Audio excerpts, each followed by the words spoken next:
here we go. Very nice. So we have a big hall. I would say hall, not a room. I would actually ask you to move up. We feel that we can hardly hear you, and we want to have an engaged discussion. So I suggest you people in the back, just come up here in the front. We are not going to bite you. Why don't you come up here? All right. So once you're moving up, we will start our discussion here at this side session. And my name is Lisa Emilia Svensson, and I am the Director Coordinator for Ocean, United Nations Environment, based in Nairobi. And United Nations Environment is a part of the UN Ocean. And it's actually, this side session is a co-organizing of UN Ocean's side event. And if we fail, it will probably be me who's organizing it. And if this will be a great success, that will be UN Ocean. Without further ado, we're going to be sharp on time. I will introduce our speakers one by one, and they will say a few words about themselves. And I know the time is short, so I'm going to give the word straight to Vladimir Ryabiny, Executive Director of the Intergovernmental Oceanographic Commission of the United Nations Education and Scientific Culture Organization. Lisa, you said it all. So I am Executive Secretary of IOC of UNESCO, indeed, and a physical oceanographer by background. Thank you. I think we should just go ahead with your speech. Yeah. Thank you very much. This is not actually my speech, but I'm honored to be ordered to give a statement on behalf of Mr. Miguel de Serpa Soares, who is Under Secretary General for Legal Affairs and also Legal Counsel of United Nations, and who is the focal point of UN Oceans in the United Nations system. So I will just briefly read his intervention. So please remember, it's him speaking, not me. It will be verbatim. So, Excellencies, distinguished participants, I would like to read the short, now it's me, yes. But, so I will skip that part and I'll go straight to save time on that. Once again, Excellencies and distinguished participants, climate change affects all states, but it especially impacts developing countries, including by creating additional obstacles in their path towards sustainable development and poverty alleviation. In addition, the impacts of climate change on oceans threaten the very survival of the most vulnerable of these nations, in particular small island developing states, and it affects the health and productivity of marine ecosystems and consequently food security and livelihoods. In its annual resolutions on oceans and law of the sea, the United Nations General Assembly continues to express concern at the current and projected adverse effects of climate change and ocean acidification on the marine environment and marine biodiversity, and emphasizes the urgency of addressing these issues.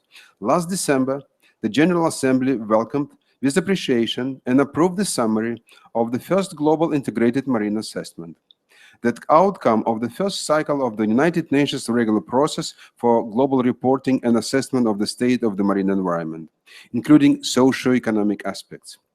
And that assessment, experts highlight that climate change and related changes in the atmosphere have serious implications for the ocean, including rising sea levels, higher levels of acidity in the ocean, reduced mixing of ocean water, increased deoxygenation. They also note that whereas the basic mechanisms of change are understood, the ability to predict the detailed changes is limited. What is clear, though, is that ocean acidification, sea level rise, loss of polar ice, extreme weather events, and ocean warming are causing, amongst other things, destruction of property and loss of lives, changing coastlines, coral bleaching, displacement of fish stocks, and ecosystem degradation, all of which affect food security, livelihood, and development of communities, in particular in least developed and small island developing states. It is also clear that oceans play an important role in the regulation of global temperatures and as sinks and reservoirs of a larger part of emitted greenhouse gases. Indeed, the Intergovernmental Panel on Climate Change, IPCC, indicated that oceans absorb approximately 30% of the emitted anthropogenic carbon dioxide. And I note in this regard that in April 2016, the IPCC decided to prepare a special report on climate change and oceans and the cryosphere. Excellencies, distinguished participants, the protection and sustainable management of oceans and seas will be critical for the success of the Paris Agreement, which, as you know, entered into force on the 4th of November.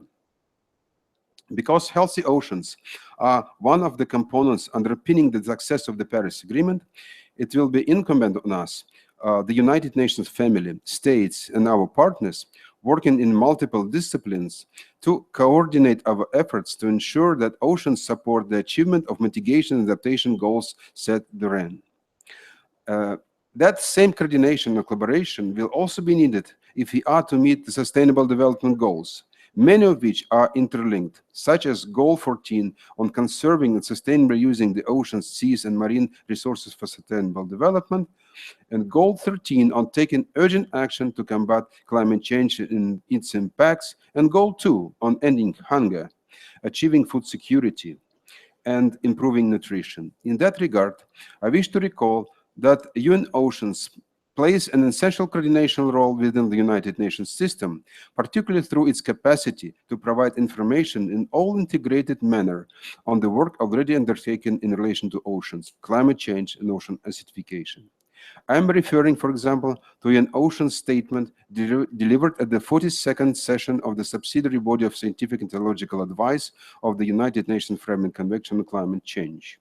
To conclude, I would like to wish you success in your work and deliberations at this meeting, and to assure you of my full support in my capacity as focal point for UN Oceans, but also of the Office of the Legal Affairs of the United Nations, including through the Division for Ocean Affairs and the Law of the Sea. The United Nations system stands ready to work with member states and all relevant stakeholders in support of efforts to address the impacts of climate change on the oceans, including by assisting states in the development and implementation of adaptation and mitigation efforts. Thank you very much. Thanks, Vladimir. Very useful. So this session is all about actually to explore how the UN system and UN Ocean can support other member states to implement the Sustainable Development Goals, in particular the number 14. But we also would like to draw the attention to the knowledge on the impact on climate change on the marine and coastal environment, and also understanding the role of healthy ocean for achieve adaptation and mitigation of climate change.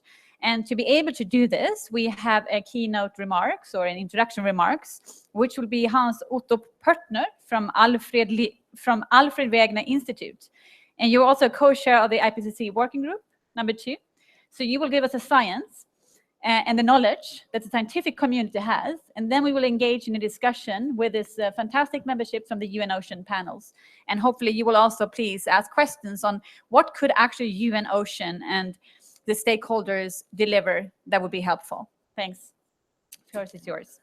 Thank you very much, ladies and gentlemen. Thanks a lot for the opportunity to be here and to tell you about the results of the last IPCC assessment report about climate change effects on planet ocean, and also to complement this with some more recent findings. And before I start, I would like to remind you that all decisions certainly will be made under uncertainty, because many of the scientific findings need further explorations, but there is a picture emerging that calls for action. And I would also like to remind you of the Article 2 of the UNFCCC, and that emphasizes that we should prevent dangerous anthropogenic interference with the climate system, which means that ecosystems should have enough time to adapt naturally, ensure that food production is not threatened, and the oceans have a role to play in that context, and also to enable economic development to proceed in a sustainable manner. And the judgment then is yours in the end, to what extent our present ocean findings will actually be sufficiently strong enough to elicit action. Now, to remind you of what's happening in the oceans, The oceans are warming. They are following the same trend as the globe overall.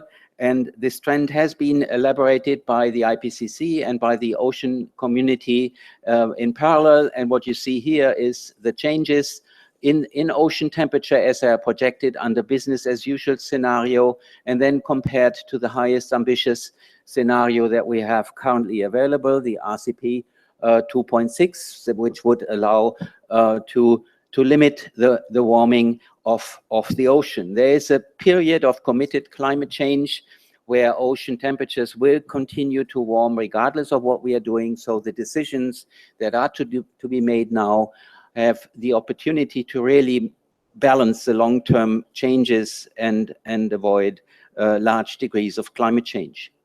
There's another process in the ocean, and that is ocean acidification. CO2 accumulating in the atmosphere is entering ocean surface. There has already been a pH decline in the ocean by about 0.1 pH unit. And as we go further, there is again the distinction between business as usual, which emphasizes that the acidity of the ocean will be increasing further, measured by this logarithmic scale. The pH will be declining further, or if we go into ambitious emission reductions, this pH decline can be prevented and the associated impact on ocean ecosystems. At the same time, the warming ocean is also losing oxygen, partly because solubility is declining, and this effect is shown here. Some of this has happened, and it's projected to continue into the future. But there is also a trend for the warming oceans to stratify. The mixing of the ocean water column becomes insufficient, and there are oxygen deficiencies developing in mid-ocean layers, and that trend is exacerbating.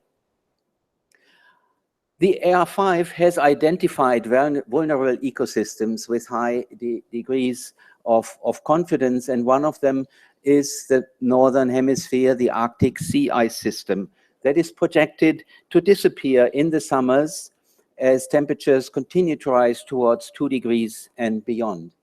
There's a positive message here that in a 1.5 degree warmer world, we actually will be seeing sea ice remaining there in the summers. And this could be an argument to take into account that some of the system up there would remain intact with ambitious emission reductions. Another vulnerable ecosystem identified during the AR5 are the warm water coral reefs. And this sequence of pictures here shows you the changes that are actually occurring due to temperature. This shows the healthy reef on the left-hand side, and this reef is sustained by endosymbiotic algae living in these corals and providing the corals with energy by exploiting the solar light. Once temperatures get too high, the corals can no longer maintain this symbiosis, as we call it. They release these algae, and we call this bleaching because the corals look very pale after that. They are able to recollect the algae if this event is only short-term, but if it takes too long, actually the system will turn into more or less of a desert. We have lost already 50% of the live coral cover in the Great Barrier Reef, and I'm taking this example here to illustrate these recent findings. Since the 80s, 50% of the live coral cover has been lost, but the bleaching, the bluish area here, has only contributed a small degree to that. High-intensity storm events and predation by a starfish have been the major drivers. But in the future, bleaching will take a more important role, and we have already seen a glimpse of this by the end of last year, early this year, due to the large El Niño event causing large degrees of warming. And the projections are that if this is continuing, and even in a 1.5 degree world, we already are seeing a high risk of losing up to 90% of the intact coral reefs and their services in coastal protection and fisheries, for example, to humankind. So this is something to keep in mind in the discussion of emission reductions. Something else is going on large scale in the ocean. Ocean species, ocean organisms from all organismic groups are moving. They are following their preferred temperature. They are trying to stay at the temperatures and at these temperatures. And as the oceans warm, this means they will be moving mostly poleward. These reddish areas here indicate that the disappearance of species is especially strong in the low latitudes. And this has effect on the fisheries catch potential there. There will be a strong, significant decline happening in that area. And in this case, this is a 2-degree warming scenario by the mid of this century. But ocean temperatures, this is the global temperature, ocean temperatures will only have warmed to about 0.7, 0.8 degrees until then. So this trend will be continuing, diminishing the biodiversity at lower latitudes and pushing fish stocks to higher latitudes. But at the same time, there will be an overall decline in biomass available for fisheries from the ocean.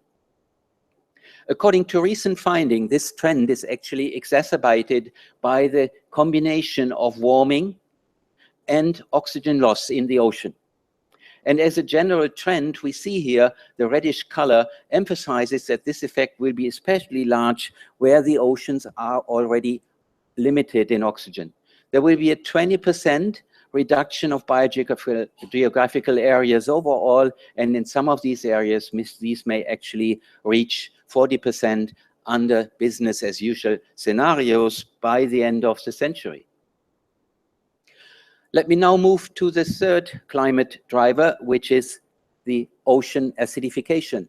CO2 accumulating in ocean waters, causing the decline in pH as delineated here.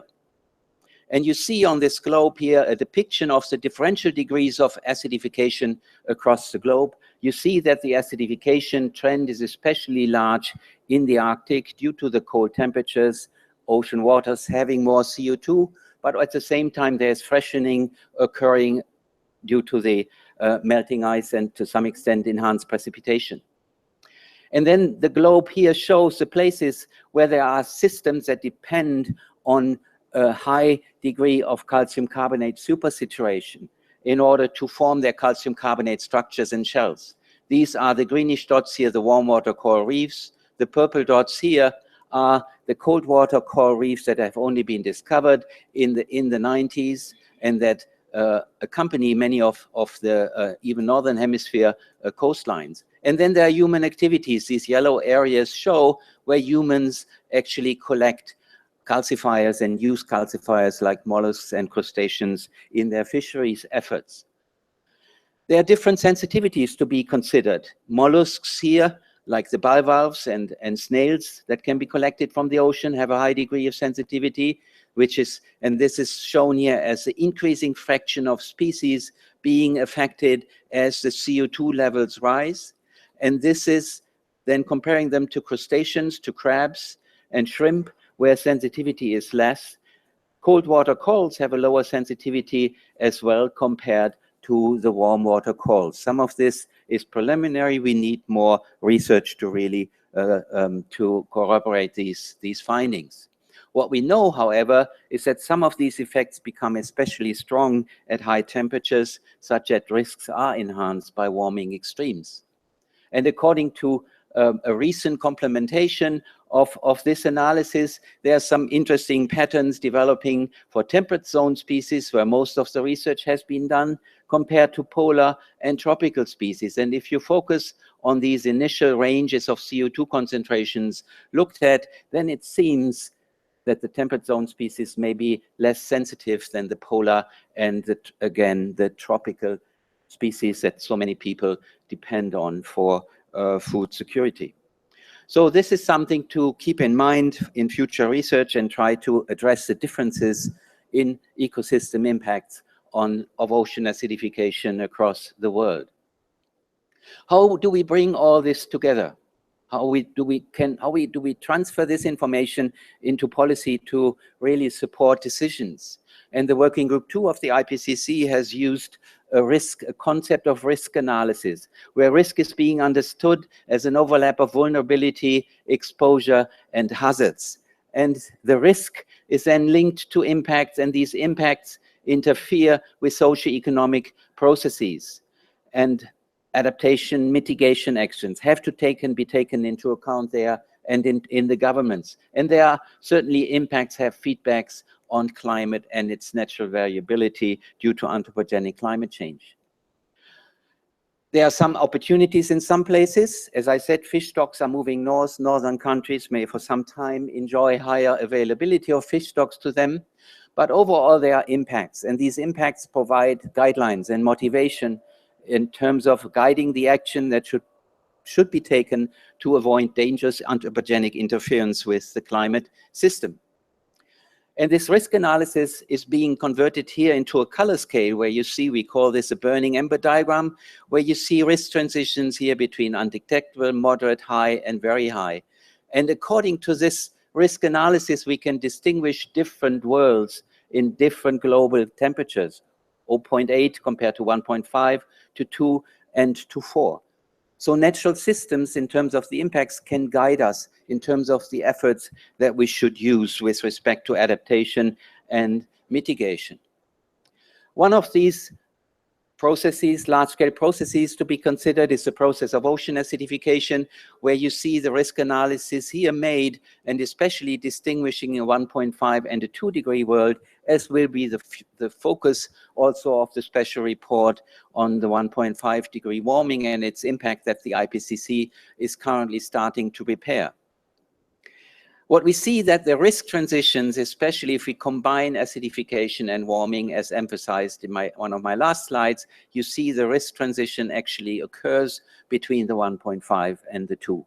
There seems to be major changes occurring in the natural system, and there is some evidence from other sectors as well. We can, for the oceans, put this together into a more global risk framework analysis where we consider different ocean sectors like finfish, fisheries, and open ocean carbon uptake, coastal protection, recreational services, bivalve fisheries, the fin fisheries, as already said, seagrass and mangroves and their productivity and so forth. What is important here, that this is indicating some sort of planetary boundaries. There is a safety boundary, obviously, between the yellow and the reddish here. And the lines you see here depict the current observations with respect to temperature changes that have already occurred, the 0.8 degrees. Then the 1.5 world is represented by this solid white line here. And you see the 0.8 and the 1.5 lines pretty much stay in the yellow area. Moderate risk only for the coral reefs. Things are looking pretty dim already. But if we go to the present NDCs, which will take us to a 2.7 or 3.5 degree warmer world, you see that these lines move into the red, if not purple area altogether, and you would have to make a judgment whether current efforts to reduce emissions are sufficient to keep these systems intact and functional.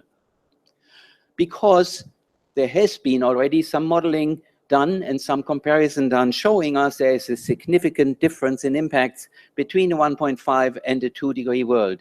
And from that study, there was one overarching statement that the 1.5 degree world, and then this difference marks the difference between events at the upper limit of present-day natural variability and a new climate regime, particularly in tropical regions.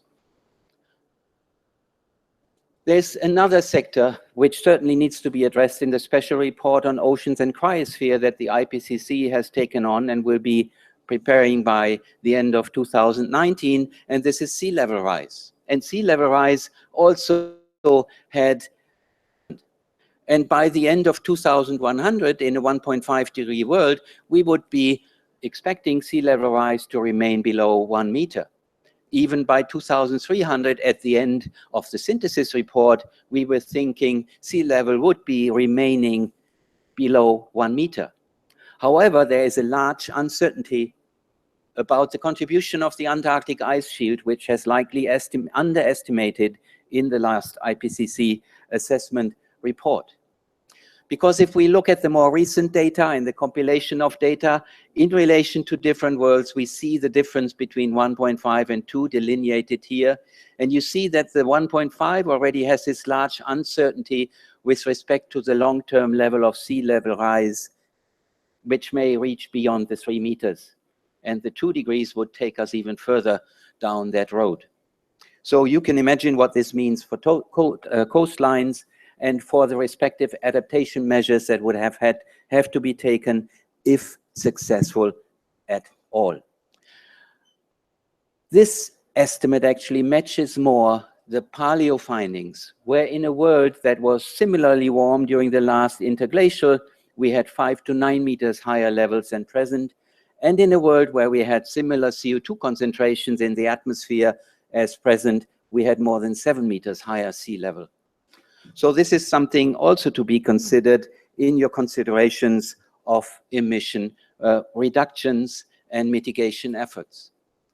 Because what we can say here, adaptation is necessary and is occurring, but without ambitious mitigation, adaptation will not be sufficient because adaptation capacity is not sufficient to keep up with climate change.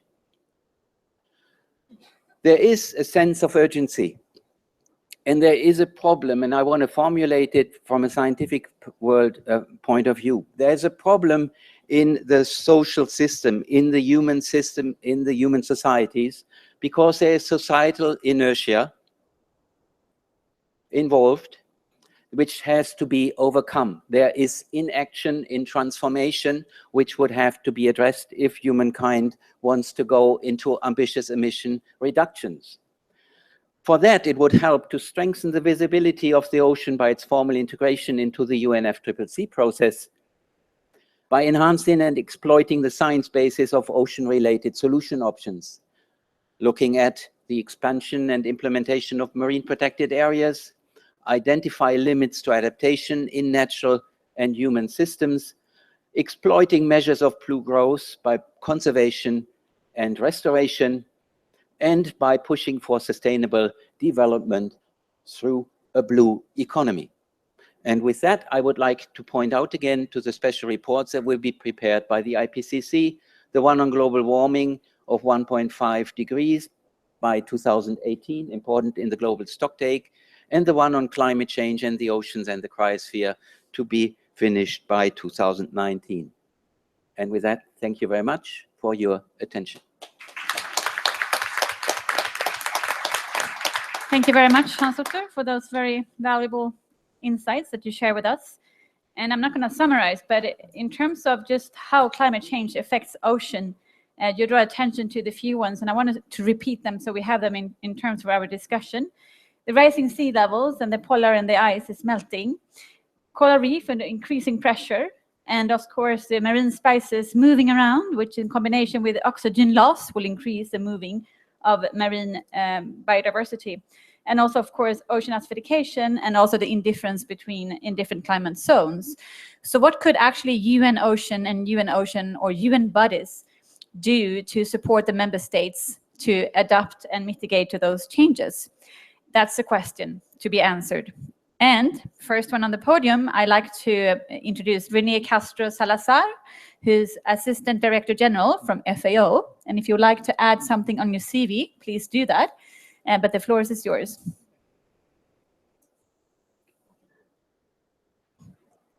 Thank you. I will react with a summary to the Professor Hans-Otto explanation. There is no other option. I mean, the reddish part, the collapse part is already clear that is not only unsustainable, but it is a collapse. And the blue glow, closer to the 1.5 to Celsius, but more to the 1.5, is what we can call blue glow and blue hope.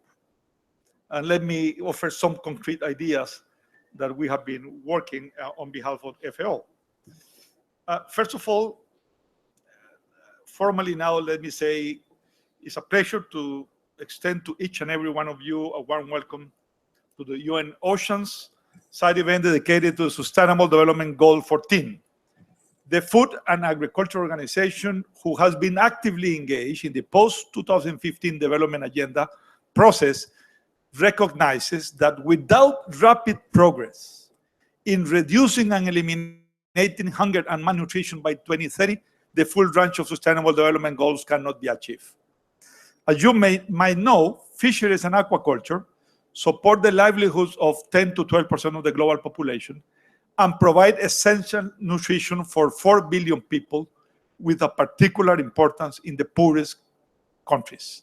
In 2014, fish consumption reached the milestone of contributing over 20 kilos per capita per year, twice the consumption in the 60s, and thus contributing significantly to food security. Interestingly, fish products are among the most widely traded foods, with 37% of the world production traded internationally. In 2014, the trade of fish products provided higher net trade revenues to the developing world than meat, tobacco, rice, and sugar combined.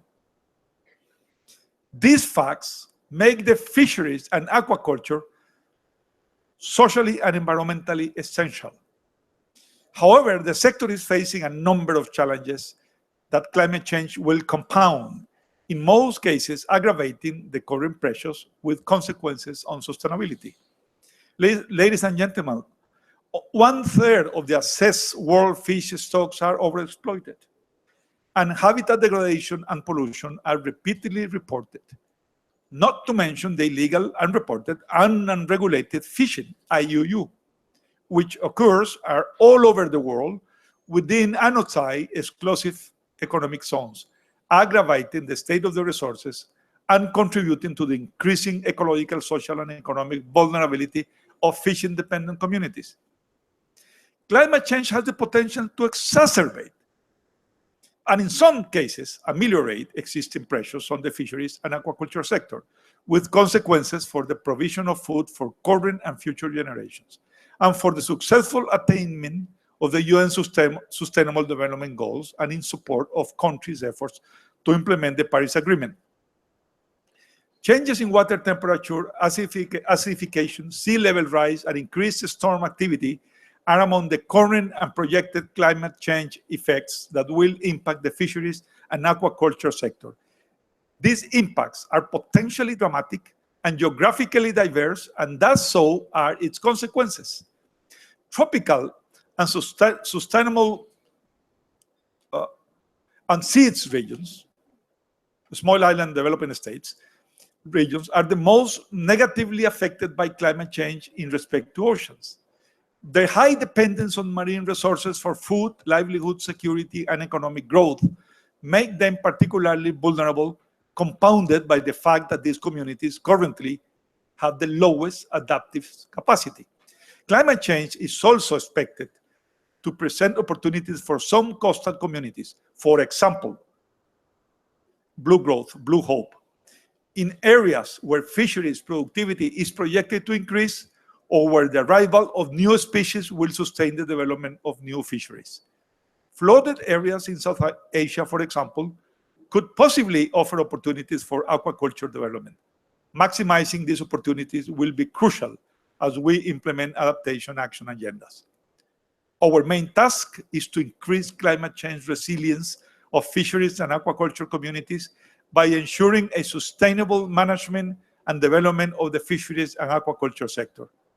The Code of Conduct for Responsible Fisheries and its principles are the underlying basis to achieve sustainability, with tools such as the ecosystem approach to fisheries and aquaculture guidelines, the voluntary guidelines for securing sustainable small-scale fisheries, and the Port State Majors Agreement recently came into place. All these tools are principles are embraced in the blue growth.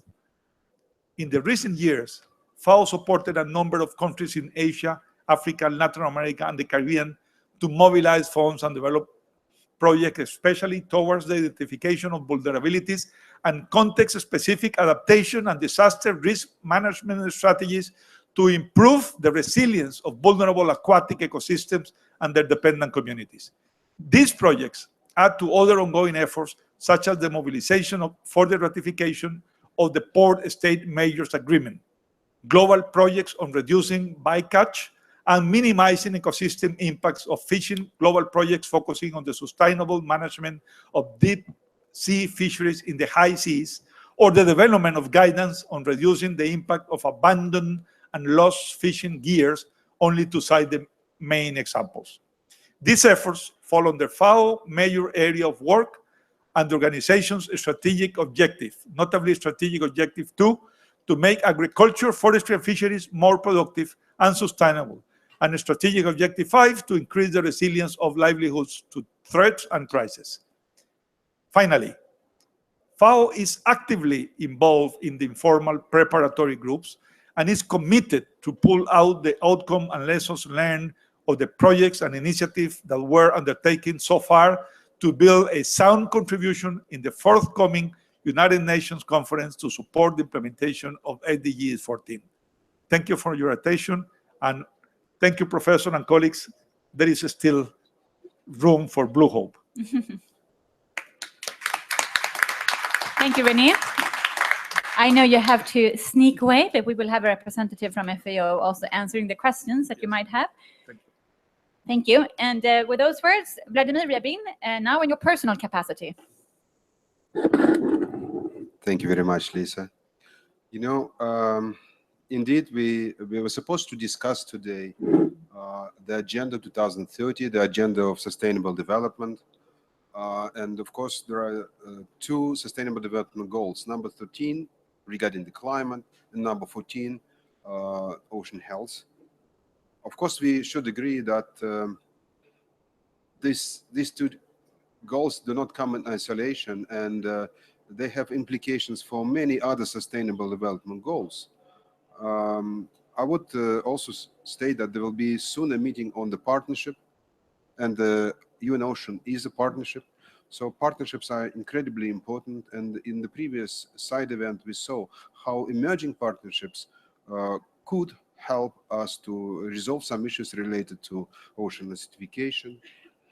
But of course, you know, the climate and ocean are very important for such Sustainable Development Goals like elimination of poverty, elimination of hunger, to achieve sustainable renewable energy, even to gender equality, water education, and you can name probably all Sustainable Development Goals.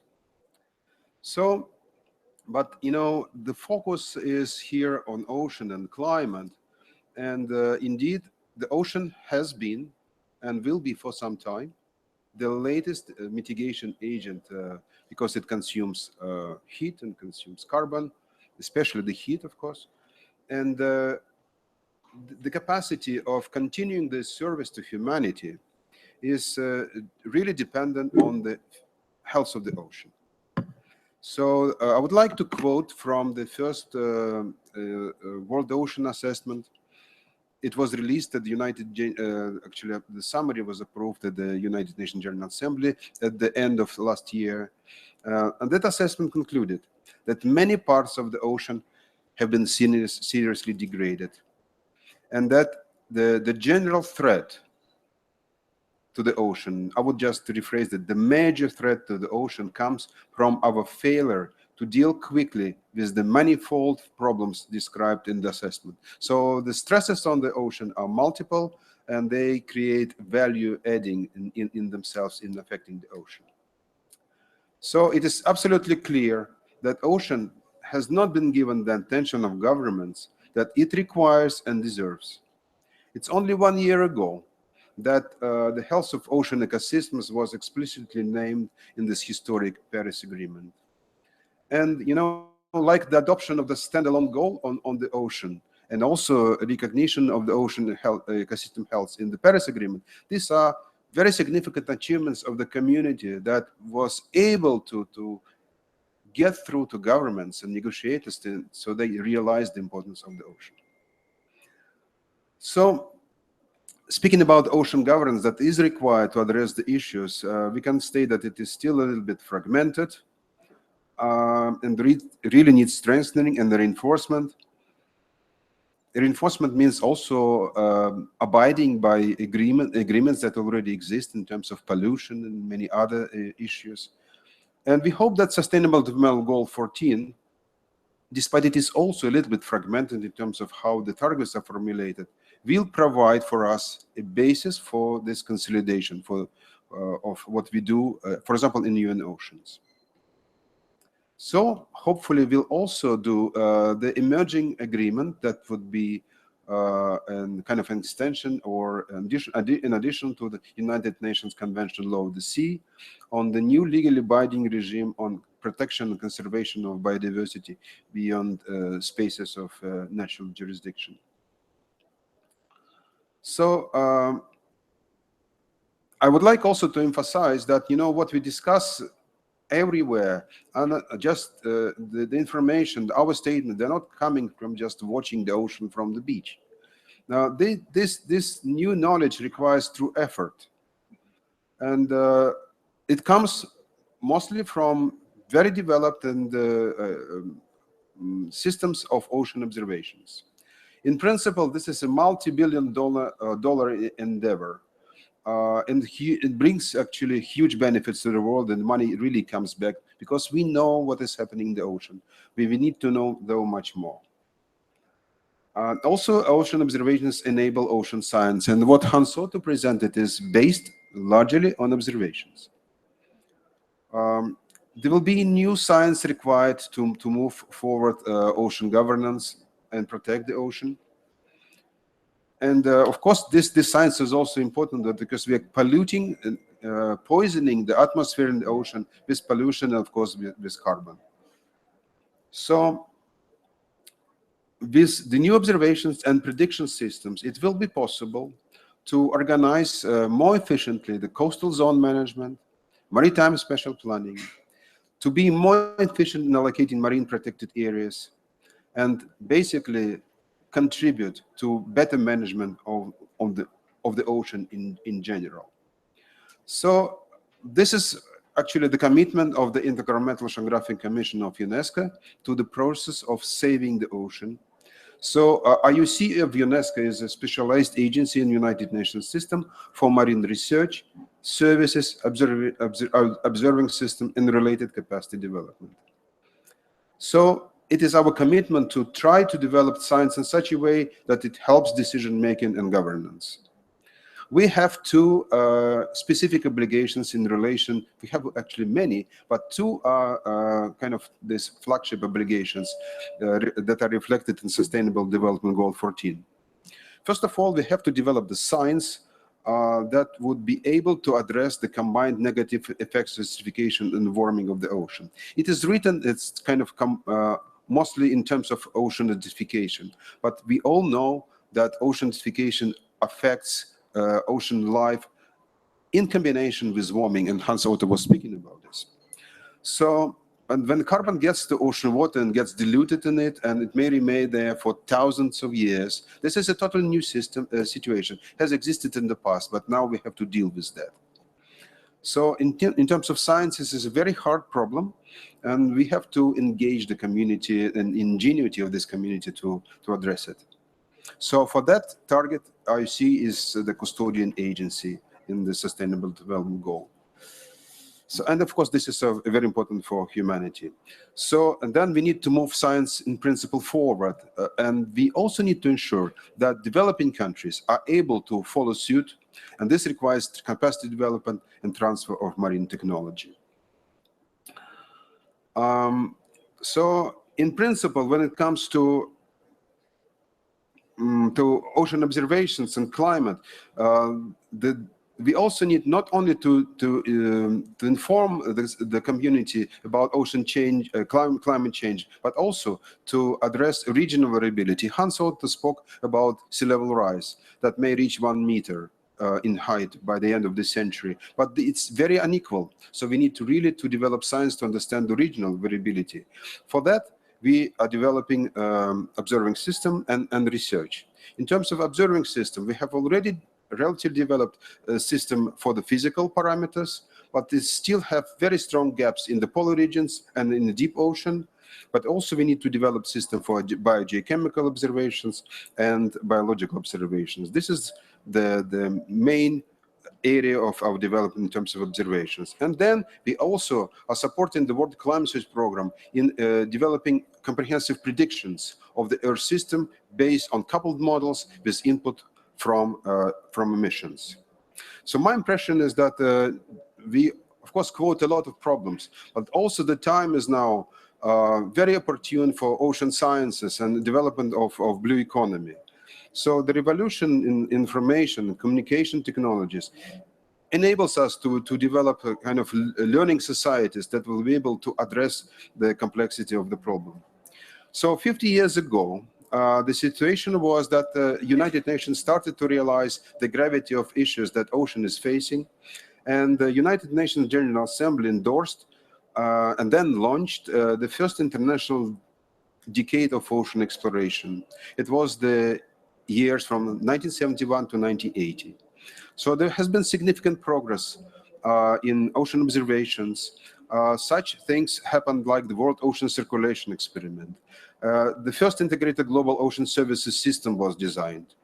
So now we are 15 years later, and we hope in IOC that the international community can again design and adopt a second endeavor of that sort that will be focusing on the current very important issues happening in the ocean. And this will be actually one of the big ideas that we are going to come up through our member states to the United Nations Conference on Sustainable Development Goal 14 that is going to take place in New York in June next year. So I hope very much that we'll be able to combine science to help ocean governments, and this will require efforts of UN Oceans, focusing also on communication of new results and making these new results known to ocean governance. That is that idea that we are coming with, and I hope this will resonate with you, because this is a very important way for us to address the problems that ocean and climate are facing together. Thank you very much. Thanks, Vladimir. So IOC is a science-based organization with a mandate to capacity development, to adaptation and mitigation goal. That's one sentence to summarize your speech. Is that okay? It means that it was too long. Sorry about that. It was long. Next one. I'm kidding. Let me introduce Julia Bucknell, Director for Environment and Natural Resources at the World Bank. And let's focus on actually what we could do. Now we know the problem. Right. That's precisely what I was going to say. So thank you very much for having me. At the World Bank, as I'm sure most of you know, our goal is reducing poverty and promoting shared prosperity. And I think what you said earlier about how oceans have not been given the importance they deserve may also apply to us. It's a relatively new thing that we're starting to look at the role of the oceans in development. We've always looked at fisheries, obviously, and we've always looked at coastal zones to some extent, but this integrated approach to ocean development is something that's a little bit new.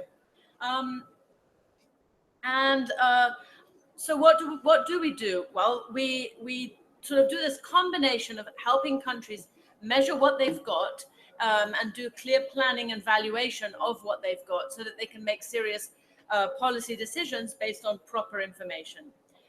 We then help them build the institutions that do that management and enforce those rules. And that's also very important.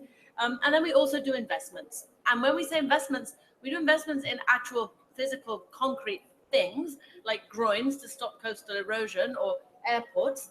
We try and make those as climate change, uncertainty, and ocean friendly as we can. But we're also increasingly starting to invest in what we call green infrastructure. So we have the gray and the green. So there's the protection of the mangroves in order to protect the fisheries and reduce the risks of storm surges and risks damage to property in the events of extreme events. And adding in those two dimensions is making a big difference to how we're seeing this integrated investments. And we're seeing a really big take up of this kind of integrated thinking. I mean, if you think of the oceans, we always thought of fish, we always thought of coastal protection. We didn't really think of offshore energy. We didn't really think of offshore mining. And all those things are coming into play. And planning, helping countries plan the ecosystems, the coastal protection, the coastal productivity, the resilience of their infrastructure, plus the productivities of their fisheries, the livelihoods of their poor people, and the new frontiers that are coming is turning out to be extremely popular around all of our countries, in small islands, but also in all the ones that were colored yellow and red in your systems, like India, Bangladesh, Pakistan. Countries like that are really looking to explore an integrated approach to these issues. You mentioned uncertainty, and we're very aware of uncertainty. However, there are some things that we're actually quite sure of. We know about the human-induced pressures on these ecosystems. The climate change makes it worse. Okay, we can't do much about ocean acidification or ocean warming necessarily, but we certainly can stop the other human-induced pressures that are causing those ecosystems to collapse faster than would otherwise have happened.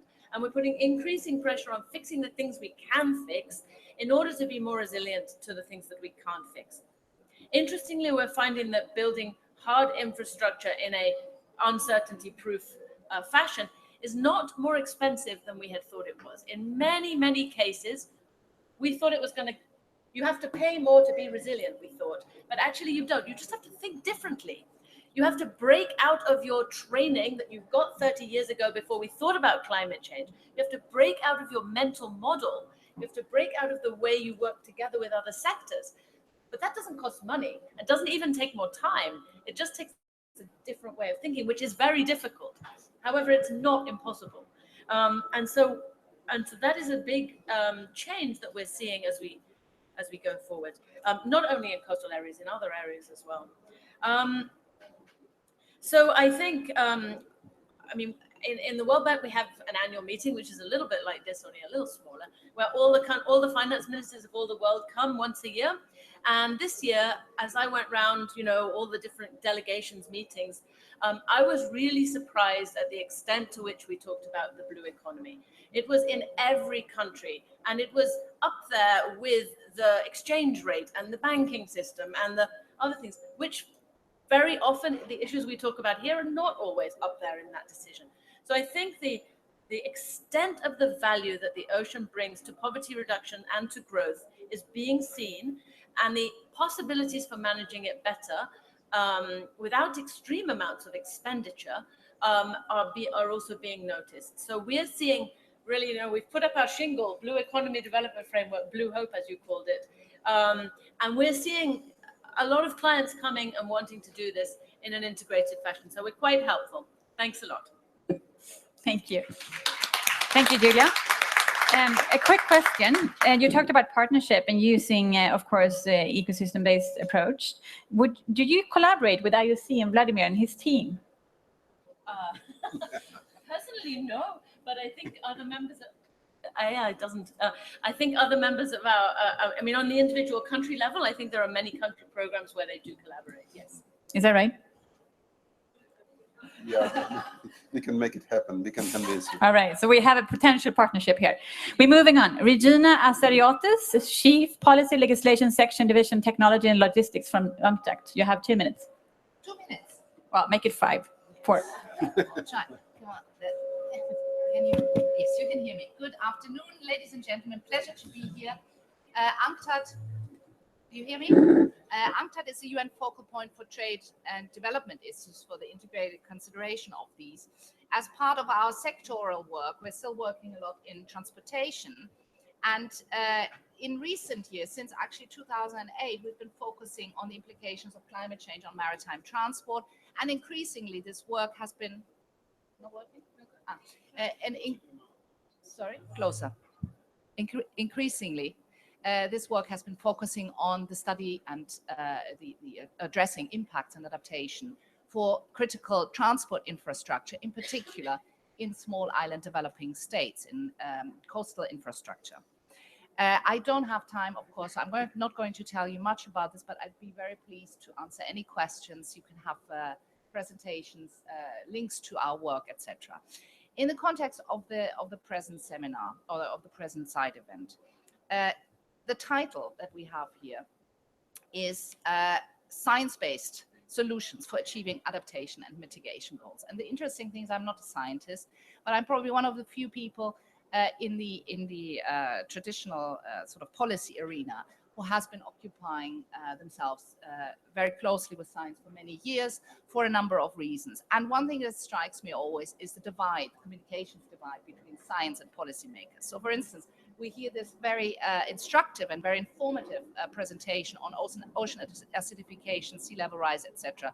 The observation, and I know that many in the policy arena, it'll just go in here, out there. It's just about fish and corals, and okay, it's nice to keep them, but really, frankly, I mean, what do we care? And the big problem is, of course, that we forget that the oceans determine the climate.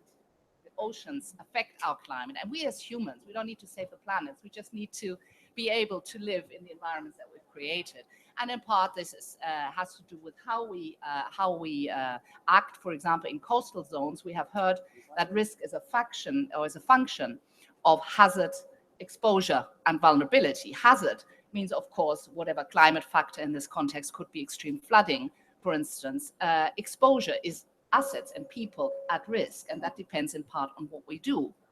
And a vulnerability is the ability to cope, and that has, for instance, to do with development levels. So science-based information and evidence-based information is required at all these stages, because how do we know how to adapt if we don't understand the impacts in different environments? How do we know what is exposed if we don't look at this? And this is complex. We need modeling for that. We need information that is better accessible to the people who work together. So I think in the context of a present event, there's of course a lot more that I would like to say, but I like to emphasize, for instance, the UN Oceans partnership, which is it's got a huge potential. We'll see what we'll all make out of this, all our organization, but it's got a huge potential for some synergy in the UN system to address this, to have proper information exchange, and to address the famous data paradox, that there is a lot of data, but not in the form that we needed, or for the people that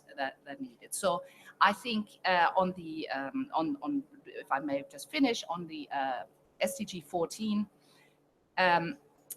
science and evidence-based information is required, for instance, in the context of all the targets which focus on adaptation and mitigation, but also in the context of pollution control, just ordinary, nothing to do with climate change, pollution control.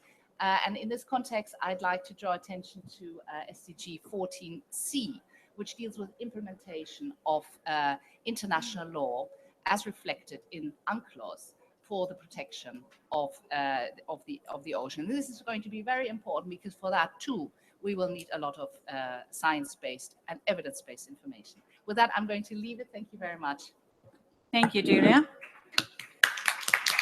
And I think UNCTAD plays also a very important role as a part of the UN Ocean. Increasing trade, production, and consumption also put a lot of pressure on ocean as other part of the natural resources. And also we know 90 to 95% of all the trade goes on the ocean, and shipping takes almost 3% from the global emissions. So there is a lot of work to do, obviously, also among us and within your organization, to put pressure on the shipping sector, for example. With that, we're moving actually to the IMO. Edmund Hughes, maybe you want to comment.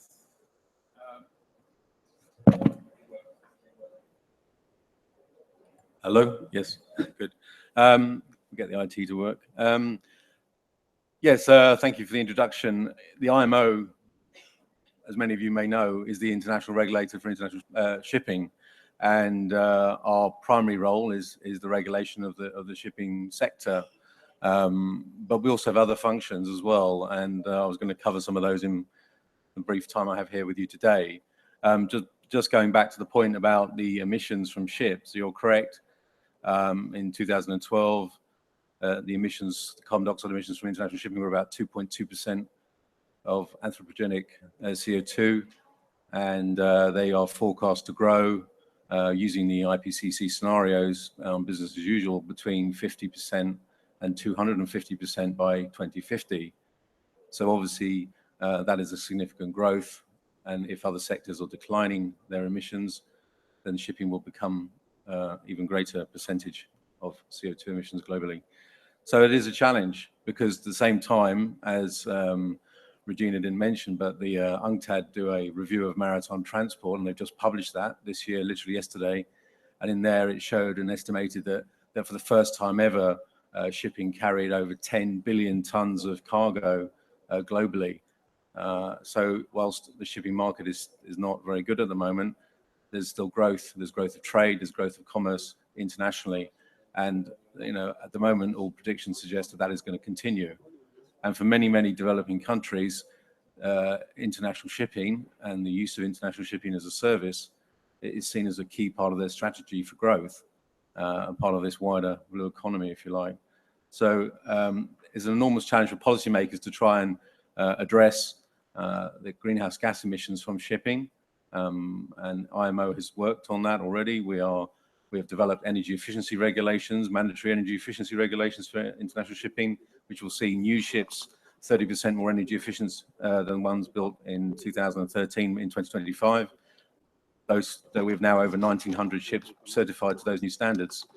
And we are taking other action as well. We've just last week or 2 weeks ago adopted a mandatory data collection system for fuel oil consumption, which will allow us to collect data on international shipping's use of fuel oil, which will then enable a policy consideration to be made by the Marine Environmental Protection Committee of IMO on what further measures may be required. And this is, again, important stepping stone, if you like. That is one of a three-step approach where we see collecting the data followed by data analysis and then, as I said, decision making. At the same time, there's been consideration of what other work we can do on reducing GHG emissions from international shipping. And again, at the MEPC just a couple of weeks ago, a roadmap was approved to develop a strategy to do so. And that there will be an initial strategy developed by 2018. But what I wanted also to cover today, an important part of the work, IMO, as I said, it's not just about regulating international shipping. We also have things like the Ballast Water Management Convention, which is to do with invasive species, transfer of invasive species. Ships act as a vector for transfer of invasive species. We also designate particularly sensitive sea areas under our regulatory mandate. But there's also this IMO has the Secretariat for the London Protocol. The London Protocol is essentially regulates the dumping of waste and other matter at sea. And why I mention this is because the topic of geoengineering to mitigate or reverse climate change is for many an area which needs special attention, given its widespread, long-lasting and irreversible characteristics. It is potentially a direct approach to address climate change.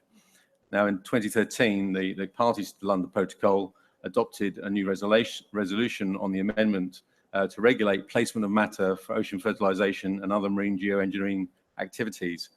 Now, the amendment adds a new article which states that contracting parties shall not allow the placement of matter into the sea from vessels, aircraft, platforms, or other man-made structures at sea for marine geoengineering activities listed in an annex to the protocol, unless that listing provides that the activity or the subcategory of an activity may be authorized under permit. Now, there are definitions for marine engineering, but what I wanted to highlight was in particular the work that's now been established under, a working group has been established under GAZAMP, which is the joint group of experts on the scientific aspects of marine environmental protection. And that's been established particularly to look at marine geoengineering, and that will aim to assist the parties to the London Protocol to identify those marine geoengineering techniques that may wish to consider for listing in this annex to the protocol. And one of the ones that's been listed is ocean fertilization. And as I said, again, there's further work to be done on that. The working group will conduct a study aimed at providing a better understanding of the potential ecological and social impacts of different marine geoengineering approaches. And the working group, which has been led by IMO, gained the support of the Intergovernmental Oceanographic Commission, of UNESCO, and the World Meteorological Organization, WMO.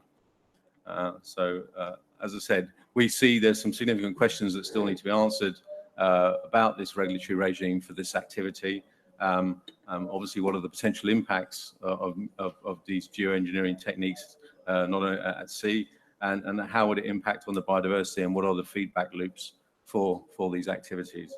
In that respect, in that regard, we've actually requested that the aspect of marine geoengineering be considered under this IPCC special report on climate change in oceans and cryosphere. Thank you very much indeed. Thank you, Edmund. And then we introduce Mary Frances Davidson from the United Nations University Fisheries Training Program. Thank you very much, and thank you to everyone for your contributions. The United Nations University Fisheries Training Program represents the UNU on the UN Oceans Partnership. To speak to the issue that we're talking about today, how do we address all of these challenges? There's been quite a lot of discussion so far about all the challenges that we face and the complexities therein. So I will speak a little bit about the work that we do and how we try to bring these challenges back home where we can actually make impacts. So the UNU FTP is a research and capacity building program that works in developing countries in areas of fisheries. These issues that Renee was speaking about, overfishing, overcapacity, illegal and unregulated, unreported fishing, and vulnerability of the societies relying on fish are all exacerbated because of the climate effects we've been talking about today. And I will reiterate that managing the oceans is about more than SDG14. Our work has to do with poverty reduction, access to food, gender equality, and of course, climate change. There are three main areas of focus where fellows who come to study with us do their work. There's fisheries management, quality in food handling and processing, and sustainable aquaculture. The core of our activity is a 6-month program based in Iceland, where people from developing countries come and study about fisheries. Now, this program is targeted toward mid-career professionals who usually work in government or civil service research organizations or universities. And while they're in Iceland, they have space to not only deepen their own knowledge and understanding of fisheries and ocean issues, but also work on research that they will take back home and use. So we really see the time that they're with us as a space for doing research that they can implement when they get home, relevant to their work. When it comes to fisheries management, we've talked about data and the data gap. I would just like to point out that even though we have quite a bit of data, sometimes you can use it and sometimes you can't. But given the circumstances in a lot of developing countries, it's amazing what we can know. For instance, there was a fellow 3 years ago from Tanzania who, with very limited data, was able to show through her research a trend we suspected, which is governments who want to reduce fishing pressure near shore give artisanal fishermen boats with motors. So they go farther offshore. This increases the catch, but what we see is a decrease in catch per unit effort, which means that even though there's more fish coming from the sea, everybody gets less. And you're also adding to the overcapacity problem. So this was a really beautiful example of using poor data to illustrate something that we know to be happening. When it comes to quality management and food science, value chain management specifically, we are working on a project right now in East Africa on Lake Tanganyika to develop an enclosed smoking kiln. Right now, there's a really big problem with usually women processors standing indoors all day to smoke their fish. They have a lot of health problems, and the fish is a burned product that causes stomach cancer. So we have developed an enclosed kiln that uses 80% less firewood, and we're in a project right now to teach people along Lake Tanganyika how to use these kilns. When it comes to aquaculture, a lot of the increase in fish production globally in the past 30 years or so, almost all of it has come from aquaculture growth. Most ocean capture fisheries have stagnated since about 1970 or so. This means that we have to learn more about aquaculture, what makes it work and what makes it not work. One of the things we know is that even though aquaculture is growing, it's still heavily reliant on capture production. Because when you feed baby fish, one of the biggest costs of running a farm, about 40% of the variable cost, is the food that you give the fish. And these little baby fish are highly sensitive to protein content. And so the best kind of food you can give them is fish meal from the ocean. So a lot of our fellows, when they come and study with us, do research on alternative aquafeed production, whether it's algae or chicken feathers or corn husks or anything else. So they formulate the feed and do growth experiments to figure out a way to reduce the dependency on fish meal from capture fisheries. I would just like to end by saying that we've talked quite a lot about what we do next, how do we make these changes happen, and a lot about uncertainty. And it seems to me that even when we are not exactly certain what is the best thing to do or what would happen next, what we truly do need to work on is building capacity in vulnerable communities and small island developing states and communities that rely on the oceans, so that in the future they are prepared for whatever will come, be it more storms, ocean acidification, changes in species, coral bleaching, and all of the other hell in a handbasket scenarios that we've been talking about now. No matter which of those come to which places, we need adaptive human capital to be able to meet those challenges, and that's where our focus is. Thank you. Thank you very much, Mary. Now, before we move to the next last person to give us a few remarks, I wanted to open up the floor for questions. And while you're thinking about your smart questions, I would welcome up Vedis Vik. She is a senior advisor, Ministry of Climate and Environment from Norway. And Norway is a true leader in the ocean space. And we mentioned the UN Ocean Conference next June, but we also have a parallel conference, which is our ocean study with John Kerry. And the next one be EU hosting in Malta, the next one being in Indonesia, but then Norway have taken and showing commitment for another 3 years. Thank you, Lisa. Can you hear me? Yeah. So Norway, we have the 7th longest coastline in the world, and we have jurisdiction over vast ocean areas. So of course, saving the ocean is extremely important to us. And in Norway, we tend to focus on the climate impacts of the polar regions, and in particular on the consequences for marine life and fisheries of ocean warming and retreating Arctic Sea ice. And last week, on the occasion of the Paris Agreement entering into force, Norwegian TV reported record temperatures in the Barents Sea. It was 1.5 degrees higher than normal. So the ice is thinning, and we have less multi-year ice and more one-year ice. And I would say that we are already seeing distributional shifts in fish stocks and changes in the food web due to ocean acidification. We see more vulnerable marine ecosystems now, and we see firsthand that management and planning is getting more complicated because things are changing more rapidly. And at the same time, we are trying to manage increased expectations from shipping and extraction industries, looking for new areas in shorter sea routes. And however, or fortunately, we don't have much real-time observations, which makes it difficult to know exactly where the ice is, for now at least.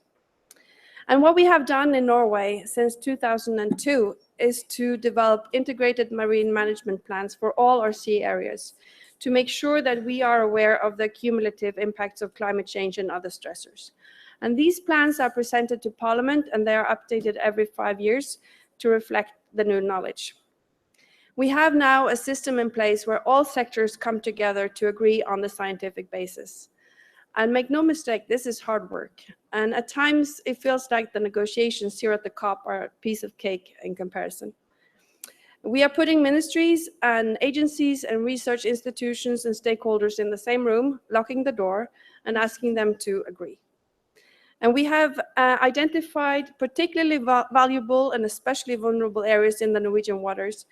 We have developed indicators, we have reference values and action thresholds to better monitor the development so that we can act accordingly. And we're trying to adapt to the changes we see by limiting other stressors, exactly like you said, Julia. We are tackling marine pollution, physical destruction and deforestation in coastal zones and catchment areas, unsustainable fishing and aquaculture practices. So we're trying to fix the things that we can fix. And we are also enhancing, of course, the protection of marine and coastal ecosystems. And I was asked to say briefly, or to talk about our innovative and responsive solutions. I'm not sure this is very innovative, but it is working. And it's absolutely responsive. And these plans are enhancing our knowledge on the impacts, and they're definitely building our capacity to adapt. So this process has worked for us. Is it perfect? Absolutely not. It's a constant struggle between various sector interests, but it provides a working framework and that is predictable and fairly effective. And we're now cooperating with governments in South Africa and Brazil and in the United States to see if our lessons learned could apply elsewhere too. We do expert exchange, we do field visits and workshops, and happy to answer any questions and to send copies or links to anyone interested. Thanks. Thank you, Vedis. And Vedis, come up here to the panel. We have a share here for you.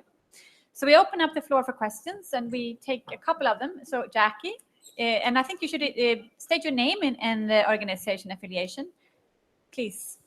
Do we have a microphone, or maybe you want to speak up really high?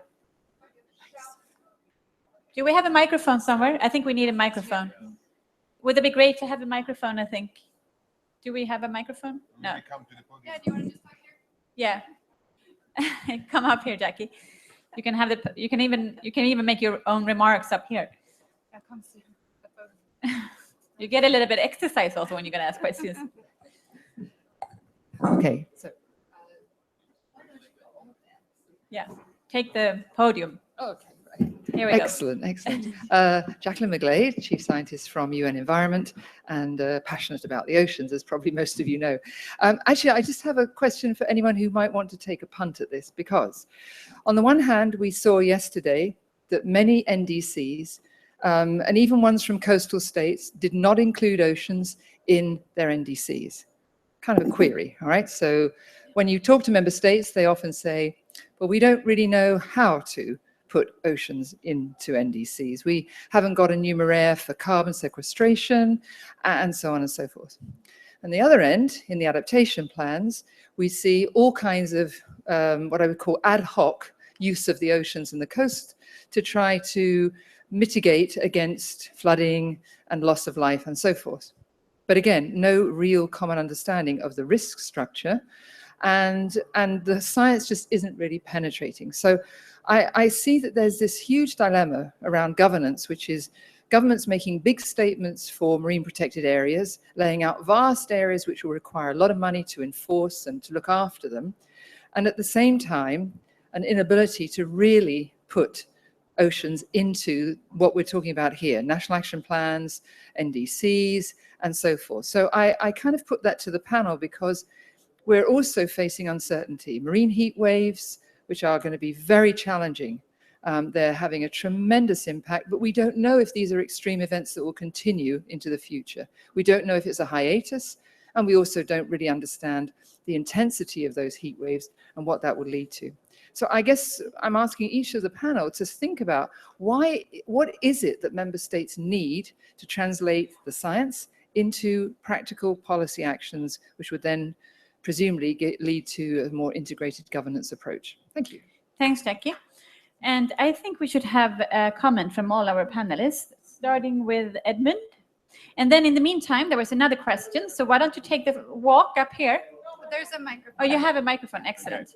I don't think I'm particularly well qualified to answer the question, but I think it's, I mean, obviously science-based policy making or evidence-based policy making is a key element of governments and government decision making. I mean, I think from the IMO perspective, I alluded to the fact we use GAZAMP as a group of scientific experts. They also advise us on the ballast water management treatment systems, for example, and the technologies that are used there, because they use chemicals and technologies such as electrolysis, and UV ultraviolet. So we do make use of science to try and inform the committee on its decisions. So it's a very important part of it. Thanks, Edmund. Regina? Yes, on. Thank you very much. This was an excellent intervention, I think, and a very good question. There's one thing I think I could contribute based on current work we're doing. We are implementing a program in the Caribbean to assist policymakers and transport planners in Caribbean small island developing states to adapt their critical transport infrastructure. And this is an excellent example for the type of problems that you've described. Because what we find, for example, is we do know in these countries which is the critical transport infrastructure. There's 1 or 2 airports, which facilitates, for instance, all the international tourism, which in turn in one of the countries, St. Lucia, accounts for 90% of GDP. So all eggs are in one basket. That one airport that is connected through one road, which is very prone to landslides, to main tourist resorts. And of course the ports, again, very few ports, all critical needs of these countries, medical, food, energy, all their trade goes through these ports. So, I mean, the need for that is clear.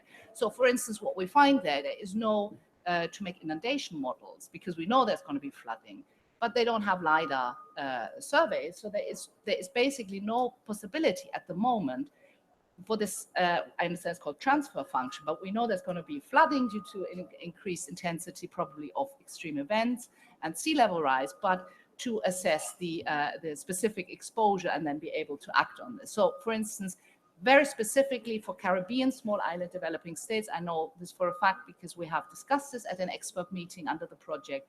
This is critically required. So digital elevation models which have the sufficient which are sufficiently disaggregated and the granularity is such that it can be used for effective planning. So this is one answer. And I think more generally, you put your finger on a very valid point. We have found this as well when we look at the adaptation plans and the NDCs.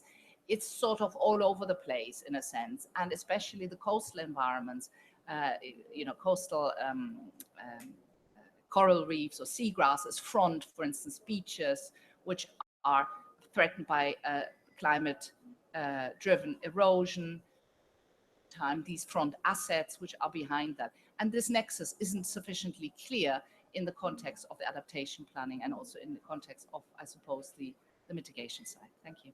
Thanks, Rina. Julia, do you have an answer? Sure. Talk to the finance ministers. And talk to the finance ministers in language of finance ministers. That's how we try to do it. We're trying to use, there is a UN methodology for valuing the blue economy that we're trying to follow. It's not always complete. I mean, we don't always have imperfect data, but we try to at least follow it and be systematic. And those things seem to have a very big effect. I mean, we showed one country in West Africa that the fish, that they were managing the ocean mainly for the minerals. And we showed them that the fish were actually more valuable than the minerals were ever going to be. And then they changed their legislation. So, you do see it's starting to work. But the data, the information, all the things that you mentioned, it's just very hard. And frankly, you have to spend $5 million on a plan, right? And that's not a very attractive thing to say to the finance minister. In order for us to tell you how to develop your ocean, we need to spend 5 years and $5 million on a plan. We have to get a bit better than that. So we try to meld them with the things that we know that you have to do that are more attractive. So the investments that you know that you need, plus the planning at the same time. Thank you. So I just told Hannes Soto that he needs to be short and consistent, considering the few minutes we have left, though we could have listened for you for another half hour. But please go ahead. Yeah, thank you very much. Just to also reply to this very important intervention, and we certainly should look at this also in a historical context. The last assessment report by the IPCC was the first one, which was really giving room to the ocean and ocean issues. and also the coastal issues were flagged very highly. So I think this explains why this is slow. At the moment, the community, or has been slow, the community is actually thinking about how to increase the profile of the oceans in the UNFCCC process.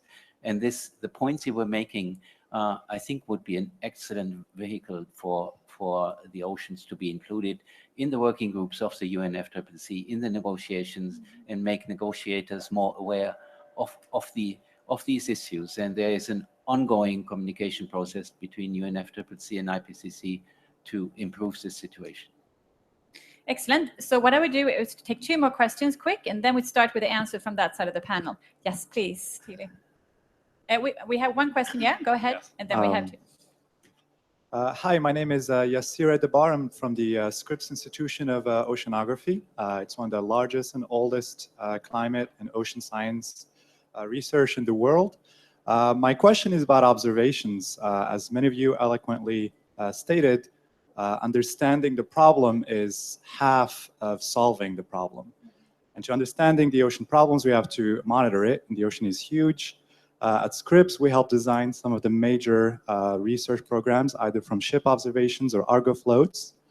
We actually brought an Argo float that measures temperature and oxygen and so on. It's in a booth right outside here. Sorry, may I just ask you to be very short on your questions? Sure. So I'll get to the point. My question is on finance. Since observations have a huge challenge in terms of long-term financing, is there a mechanism in place, or are there discussions in place to ensure some of the funds from the Green Climate Fund, since the $100 billion per year, if we just take 0.01%, that's enough to really secure a lot of the observations. Are there discussions in place, both from your end or within some of the delegates in this room, about putting aside or requiring aside some of those funds for observing the oceans? Thank you. Thank you for that question. So we take just 1 more. Hi, Carol Turley from Plymouth Marine Laboratory. I'm kind of feeling there's a bit of a knowledge gap here in terms of science, because the scientists have brought to you through Hans's IPCC talk about the impacts of climate change, acidification, deoxygenation on the oceans. And I heard the lady from the World Bank saying, of course, we cannot adapt to these changes of warming and acidification. Now, I'd just like to challenge that, because policymakers actually haven't challenged the scientists to come up with kind of potential solutions. So I would hate you to leave here not thinking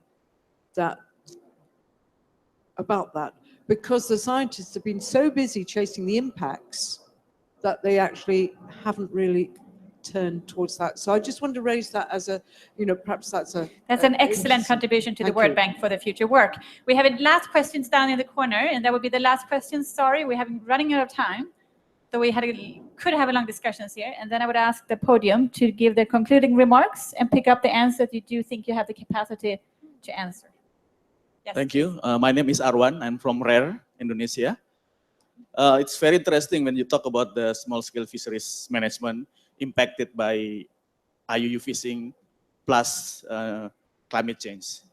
And under the framework of sustainable fisheries, small-scale fisheries management, from what the panelists have presented, I just could not see 3 elements that are quite important in the reality. One is the way the open access is being regulated, because IUU fishing and other things, they still, it doesn't really address the open access. I'm sorry, do you have a question, or do you want to make 3 remarks? So, if you want to make 3 remarks, go then, ahead. No, then I would like to know how science then informed to address those 3 issues that are not yet addressed in the discussion. So I would like to know how the open access can be addressed by science, and then to, let's say, develop some kind of right-based fisheries management, so that there will be incentive for small fishers to manage the area where they normally fish, because then they will have commitment, because they are very much dependent on marine and fisheries resources. They are near to their localities. And the last one is really on the behavioral change. How science inform the fact that the behavior of small fishers are also very much dependent upon their knowledge, their attitude, the way they remove the barrier, the way they have interpersonal communication, and then we will have fisheries results. Thanks. Excellent. So, Dennis, would you like to pick up that? Yeah, I was thinking that the first thing is to understand the problem, and then the second thing is to fight for the solutions, and you have to do that every day. And as to the question from Ms. McGlade, why did we not include oceans in our NDC? I can tell you that since yesterday, I've seen a number of emails going back and forth between ministries and within our own ministry as to why did we not do that. And I am pretty confident that next time we will. So my point is that peer pressure helps, and being asked these questions helps, and learning from other countries how they've done it would help Norway too. Excellent. Thanks, Mary. Thank you very much. Just to summarize quickly, I don't know how to answer how to get policymakers to listen to scientists. I think that is the question. I think we all need a better understanding of science and a better understanding of how policies work, and that is the challenge of our age. So I'm not going to answer that one. Okay. When it comes to the gentleman from Indonesia, I think maybe we should just speak later, because I have some very specific points for you. But just to follow up, open access is not regulated. So when you were right to say rights-based fisheries is a good answer for that. Did you want to chime in? I think we should just move on. And why don't you do your bilateral talks afterwards? Because I want to wrap up the discussion. Okay. So if you want to pinpoint a person afterwards, let's go that. Vladimir, please go ahead with your final. So I should be very quick, but I think I can state that there is a possibility, an opportunity to define a science-based support to the governance regimes that exist under the United Nations. And this requires some investment into observation, but more investment into communication, and also some campaign that we can converting science achievements through an information portal to decision-making system of United Nations. And an international decade would probably be a very efficient instrument in this regard. We will advocate for that. Thank you. Hans Potter, would you like to add something? You're fine. Julia, you're fine? Yes, please. Yes, there is a time issue, but a few seconds, it's going to be all right. The young man from Scripps, I think, was an excellent intervention. I couldn't agree more. I think this is one of the paradoxes, and it's rather absurd that we know that the oceans are critical, including for safety, etc. I mean, lots of things, but for the climate, and we know so little about them. And frankly, nobody really puts their mind into financing even simple mapping of the oceans. So it's I think this is a very good point, and I very much hope that an answer can be provided by somebody, maybe not here today on the panel, but the point that you've raised, I think, is absolutely critical. We cannot address issues if we don't understand them, and to understand them, we need a lot more information and data. As concerns talking scientific or conveying scientific information and the urgency of this, incidentally, to policymakers, it's very simple. Put a number there. I mean, everything changed in 2006, if you remember, with the Stern Review commissioned by the UK government, which said that in the absence of action, 5 to 20% of global GDP annually could be lost. And that galvanized the decision makers to focus on this. So this is very important, and where scientists can help quantify things, I think is important.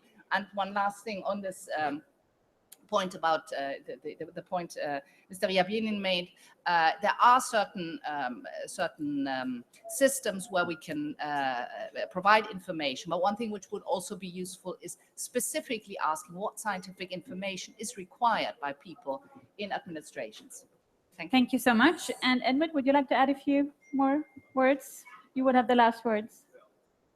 No, I want to keep everyone from their next event, but I think just to leave on a positive note in some respects, I mean, the international shipping community decided, or the Marine Environment Protection Committee, you have to speak up. Decided to reduce the sulfur cap in globally and fuel oil from 3.5% to 0.5% in 2020. So that's going to reduce the amount of sulfur oxide emissions being entering the atmosphere. And one of the pieces of evidence that was submitted to the organisation was a study done on the effects on human health in coastal populations resulting from those sulfur oxide emissions. So, you know, where good science is done and where it's presented in the right forum, it can have an impact. And I suggest I'd echo the comments of the other panelists that we do need more science, and it needs to go to the right places to inform those decision makers. Thank you. Where is the sulfur going? Well, from the fuel oil, it's been taken out of the fuel oil when it's sold. It's not going to be in the fuel oil. All right, thank you so much. And I'm sorry to rush this, but the time has been our limits. We're still over. But I wanted to thank you, and particularly thank our panelists for participating and active in the discussion. So give them a big hand.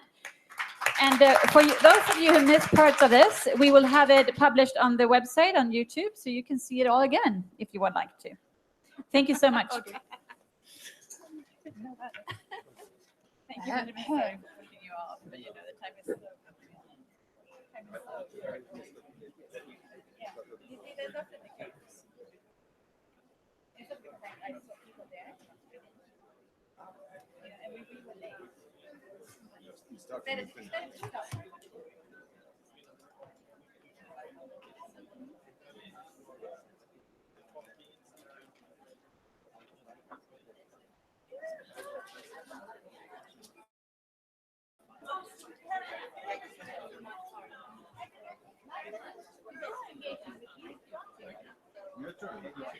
Yes. Yeah, actually,